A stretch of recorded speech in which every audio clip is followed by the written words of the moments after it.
Howdy y'all, it's Aaron here, and today I'm super excited to share with you behind the scenes of a $1 million a year clothing boutique. As always, make sure that you grab something to take notes with and stick around until the end where I'm going to share with you the biggest insight into why this boutique is hitting 7 figures per year. Alright guys, so I want to set the stage here because I believe that the backstory is something y'all can gravitate towards and will help you really understand where it's coming from. So this boutique started out like normal, just like you probably are right now. And I also wanted to say that whether it's a clothing boutique or clothing brand, it's all the same moving forward. So you may hear me use these words interchangeably. It's just talking about apparel. So this boutique started out inside of a salon from a retired teacher in a small town of 2,800 people. This salon was a natural place for women to shop for clothing right after they got their hair done and needed to pass up the time as they were finishing up. I don't know, do people still do perms? I know that like whenever you do that, it's like it takes a long time. But anyway, they went to go shop. But seriously, an amazing business model, and it quickly picked up steam. It was mostly in person and had very little to do online for almost a year or two. She spent almost nothing on advertising, and I would need to pull the report from that year. Heck, here it is. She spent this much money on advertising, so very little amount of money on advertising. So to show you that I'm telling you the truth, and before we get into the 3 key areas to growing a 7-figure clothing business, here's the live Shopify analytics. So let's go ahead and click this button here, and you can see that this is live. This is as of not even a full year, right? So we're at $1.1 million. So 7 figures. Okay, so now that we have that information, right, you believe that they've hit 7 figures. I told you a little bit backstory about the brand. Hopefully it's encouraging for you. I want to cover the 3 areas that will help you hit those 7 figures as well. All right, so number 1 is that she started. That's seriously the biggest step you can take, and I love this quote our coaches told us about earlier this week as I was scripting. It says, "The willingness to start is the littlest thing in life that makes the biggest difference, so simply begin." And I think that's absolutely true with this boutique as well.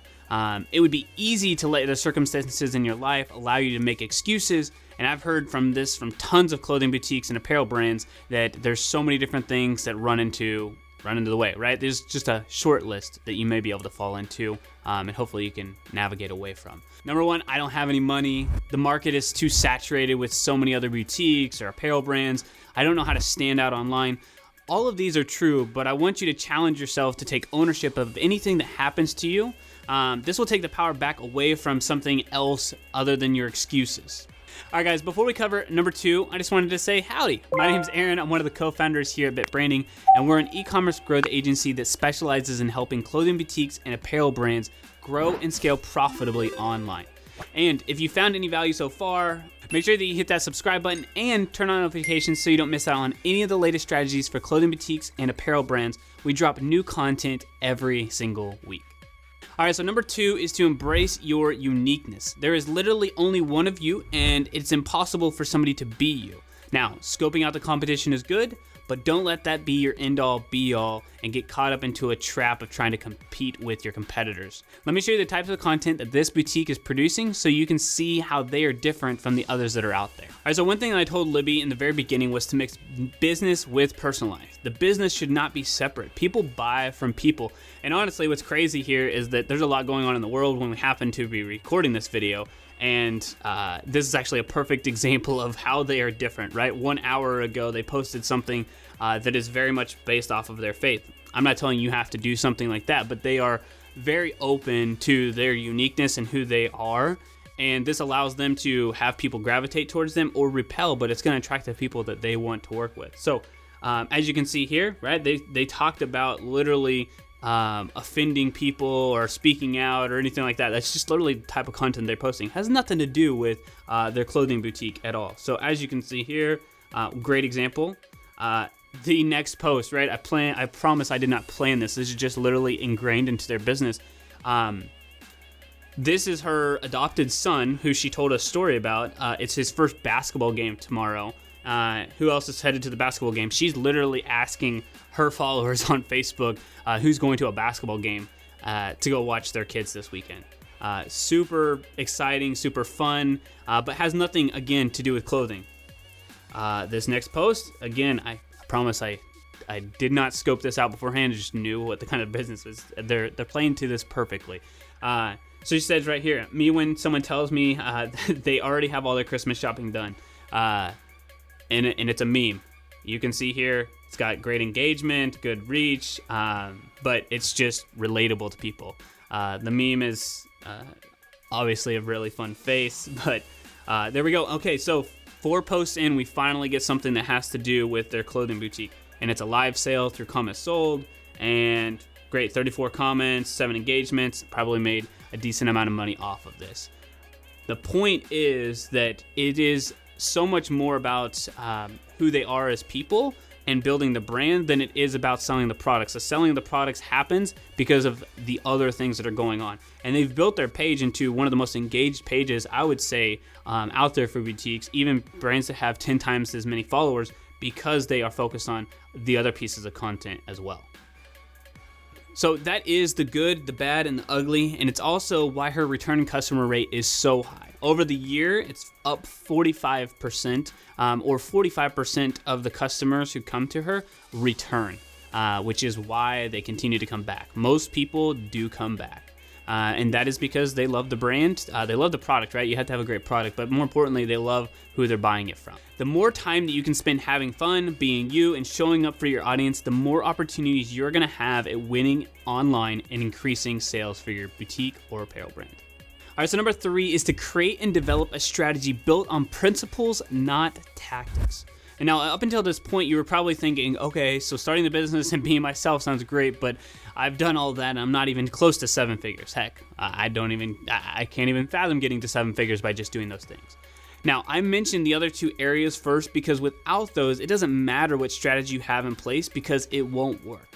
So, what is the strategy? Well, let me tell you that it wasn't the same strategy from the beginning as it is today for this boutique. But I want to give you some context so you can see the progression. So in the beginning, we created a lot of videos, 2 to 3 videos per week, talking about the latest items that we're dropping or an update about the business, or as you've seen previously, an update about the family. So let me tell you that this boutique owner hated doing videos, and hated is a light word, right? Passionate about the hate for going live is probably more accurate. So if that's you, I will tell you that it never gets easy, but it does get easier. Now, outside of the videos and creating the weekly show called Lunch with Liv and a few Facebook ads from marketing, the latest new arrivals, there really wasn't much of a quote-unquote strategy. Now, we did publish a blog once per month, and she did send out a newsletter. We were going every other week, but really, I don't know if it was really that consistent, if we're going to be completely honest. But fast forward a few years, the strategy looks much more like this. A website that is audited monthly to make sure that the conversion rate is continuously improving, new cover photos or hero images to match the branding for the latest collection drop or the season of the year. So online advertising spend has increased to $350 a day from $400 per month. Exploring new tools like Facebook and Instagram. Yes, we've doubled down on those, but other opportunities like TikTok and Pinterest, and really trying to figure out how do we continue to make the brand more relevant to our audience. One thing that I believe has really helped is doubling down on creative and evergreen content to run for long periods of time. This has been the biggest game changer for us because in the fast fashion world, in the boutique world, you run out of products so quickly and not everybody can buy as deep. But if we create evergreen content, we can run it for months. Facebook can learn, Instagram can learn, TikTok can learn, and it can become more profitable for you. All right, so this is the type of content that we're creating on Facebook and Instagram right now. This is what it looks like inside of Ads Manager. So when we go to Ads Manager, right, we'll talk about the campaign setup. If you are interested in campaign setup, how to run Facebook ads or anything like that, make sure you check out this video right here. This will help you break down, and it shows you exactly how to create the campaign, what kind of content, etc. However, let's jump into Ads Manager here and click Edit. I want to show you the types of content and our strategy behind this. This is constantly changing, so depending on when you watch this video, we may have updated. Make sure you check out our latest video, depending on how far in advance you watch this one. So what we have here is 10 different items, right? We're using 7 of 10 right now because some items are sold out, and we want to always be moving towards 10 items inside of here. The campaign that is set up is called a dynamic creative, which means that it dynamically updates the type of content that is shown to an audience, and it moves through and basically quote-unquote tests content for us so that we don't have to manually do it. The areas that we're looking for and that we're trying to take pictures of are 3 lifestyle photos, preferably with group shots, because again, those can run longer. 3 graphics, again, can run longer because of text on screen and it's not really showcasing the outfit. 3 collection style videos, which if you have been online or seen an Instagram story or anything like that, it's just showcasing products in a fast fashion, meaning that it's just showcasing it to usually music and text on screen. And then 1 TikTok style video, which is quickly becoming more popular. It's just trying to get these people to do more TikTok videos that are more trendy, that are more on beat. They're actually using music that are like relevant, quote unquote, right now. And those are doing really well for Facebook and Instagram ads as well. So as you can see here, we got a new arrivals video. Let's pop this up here and I'll play this one. There we go. So this is collection style video showcasing the products. Fast action, great. Shopping the new arrivals, perfect. 11 seconds. We do suggest, we used to do longer ones, 30 seconds. We've cut it down to 15. 10 to 15 is about perfect, really. Catch people's attention, get them to do the next thing, which is to click through to your product ad. All right, so the next step in this strategy is email marketing, and it's taken much more seriously now. We're not just sending out one email, whenever we send it out, or a newsletter, whenever. We actually have 9 different automations to nurture relationships of the customers.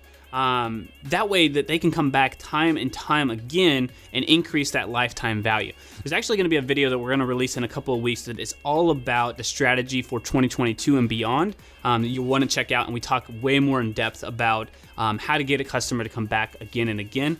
But I will tell you the secret right now, it is through email marketing, the most profitable area in your business. All right, so this is what it looks like inside of ActiveCampaign. And we actually love Klaviyo too. So either ActiveCampaign or Klaviyo is what we would suggest. We'll get into probably a video more specifically on the flows that we send for Klaviyo another time. But inside of ActiveCampaign, this is what this particular boutique uses. And so the automations, let's go over here. Let's see this.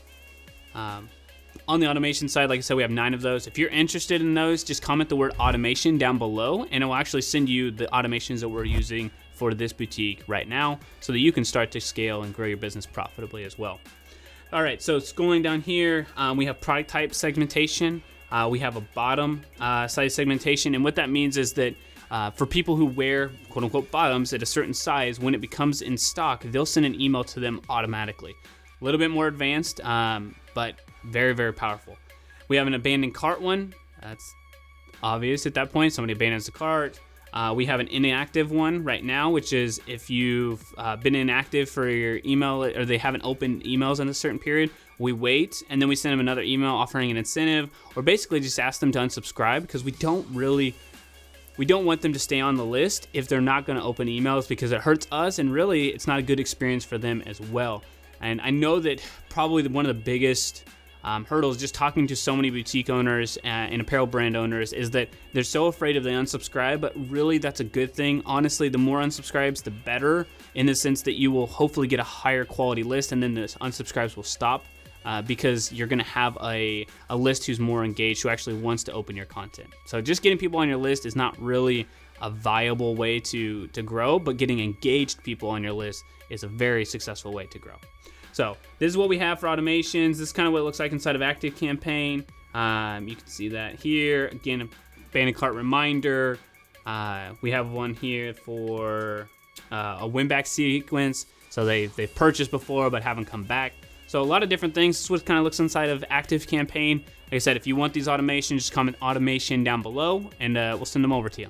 Hey guys, before we get into these next 2 areas of the strategy to help you grow to 7 figures, I wanted to tell you about our free masterclass training that's built for clothing boutiques and apparel brands that will walk you through the 5 key areas your brand must have to scale consistently and profitably, no matter what is happening right now. If you want access to this training, just check out the link in the description below. All right, so number 4 is organic posting. So posting consistently is a luxury problem.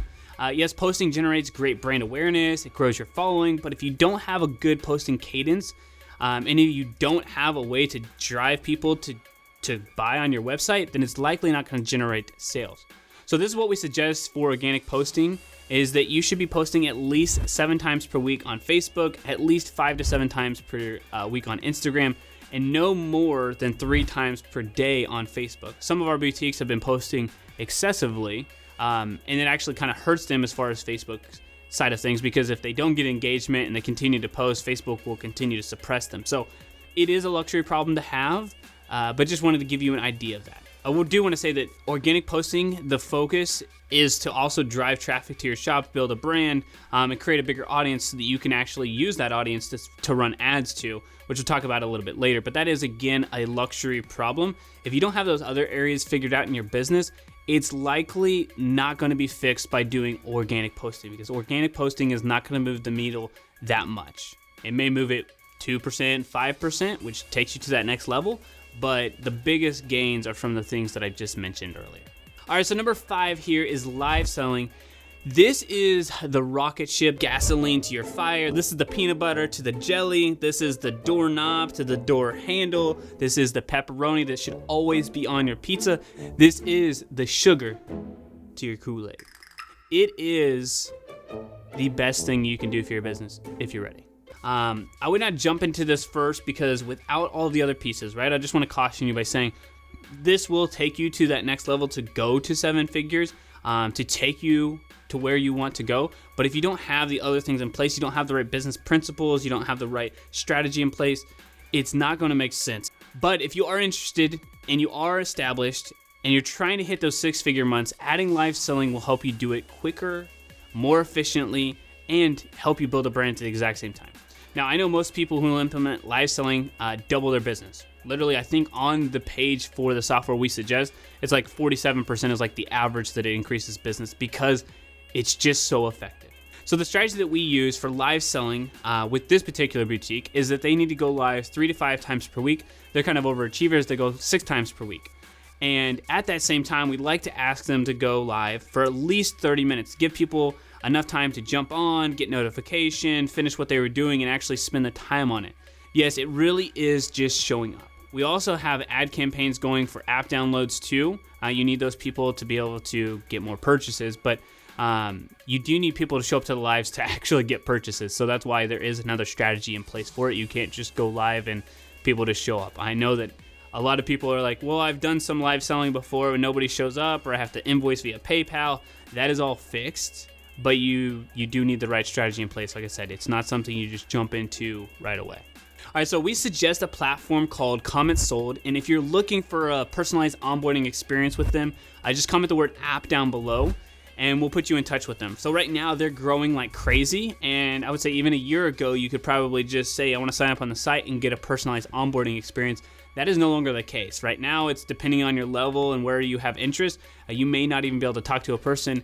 No fault of their own. It's an amazing software, but they're just growing, and they just don't have enough people to take care of every single person on there. So if you comment the word app down below, we will actually make sure that you get a personalized onboarding, get all of your questions answered, and get more so the quote unquote red carpet rolled out for you. So if you want that, comment the word app down below and we'll get you in touch with the right person. All right, so growing to 7 figures isn't hard. You can do it, but you need the right plan and the right blueprint, the right strategy. Half of the battle is understanding what your numbers mean and how to make sense of them. We actually recently found software that is the most comprehensive, easy to understand, and most practical reporting software.